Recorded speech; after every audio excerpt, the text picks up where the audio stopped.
Good afternoon everybody. Thyroid disorders जो बहुत common है प्रेगनेंसी में और डिफरेंट फेजेस ऑफ जेस्टेशन में बहुत कॉमन है। और ख़ास बात यह है कि द थायराइड जो भी बीमारी है प्रेगनेंसी में ये 100% ट्रीटेबल है और कोई प्रॉब्लम नहीं करेगा। जब अच्छा इलाज हुआ तो कोई प्रॉब्लम नहीं होता मदर के ऊपर या बच्चे के ऊपर। बट कुछ इम्पॉर्टेंट चीज़ ध्यान में रखना ज़रूरी है, क्योंकि जैसे नॉन प्रेग्नेंट स्टेट का थायराइड हार्मोन लेवल्स और प्रेगनेंसी स्टेट का जो थायराइड हार्मोन लेवल्स में कुछ अंतर होता है।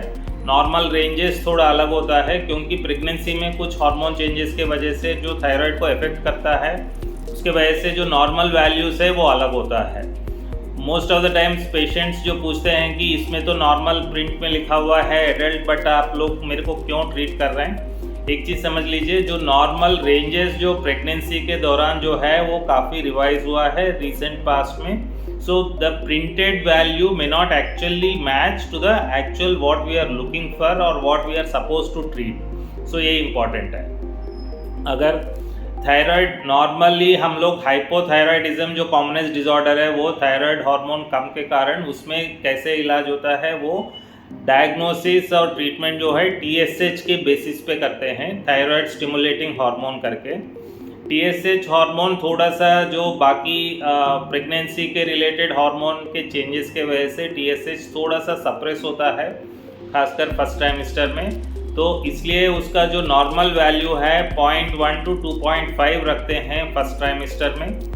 सेकेंड ट्राइमेस्टर ऑनवर्ड्स जो है जनरली वो जो HCG रिलेटेड चेंजेस वगैरह रिवर्स हो जाते हैं, तो इसलिए 0.3 to 3 तक रखते हैं for the rest of the pregnancy about second and third trimester. Depending on condition, depending on the surgical hypothyroidism और other things, may be some of the times 3 और 3.25 3.5 तक भी रखते हैं।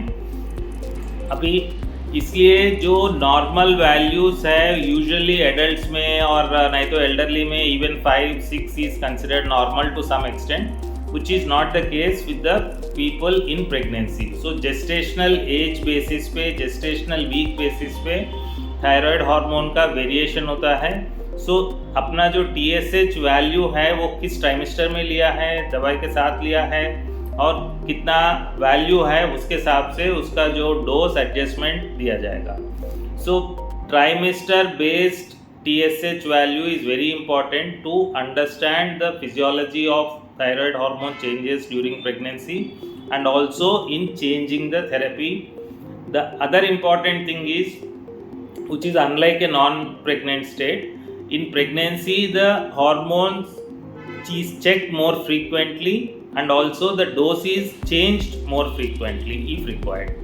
सपोज आपको normally up to 20 weeks of pregnancy मतलब second trimester के दौरान आपको एवरी 4 वीक्स एक बार TSH टेस्ट करना पड़ता है to check whether your thyroid is normal or not. And later on after between 20 weeks to till delivery at least once or twice you should check to see whatever dose you are giving is keeping the thyroid hormone in adequate range or not.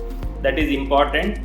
And whenever there is a requirement to change, you keep the body weight of the patient and also the TSH in consideration and give an appropriate dose. Another important thing in pregnancy and thyroid hormones, normally जो T3 T4 जो है वो हमेशा ज़्यादा ही होता है। सो इसलिए उसको ज़्यादा इम्पॉर्टेंस नहीं देते हैं। TSH is the only thing what we look at more closely. कभी कभार आपको कुछ कंडीशंस में आपको फ्री T3 फ्री T4 भी चेक करना पड़ता है to assess the adequacy of thyroid hormone, खासकर जो हाइपर थायराइडिज्म में जो ट्रीट करते हैं।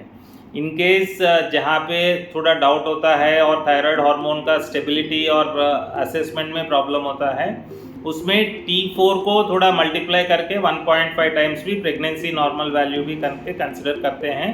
But majority, especially hypothyroid being the commonest disease, you look at more closely the TSH, and in case of hyperthyroidism we look at more of free thyroid hormones, that is free T3 free T4 and then the TSH to make the change in the therapy. To check more frequently and be more proactive in changing the dosages during pregnancy, which will have impact on both the mother and fetus, so that to minimize that impact and have a smooth pregnancy outcomes.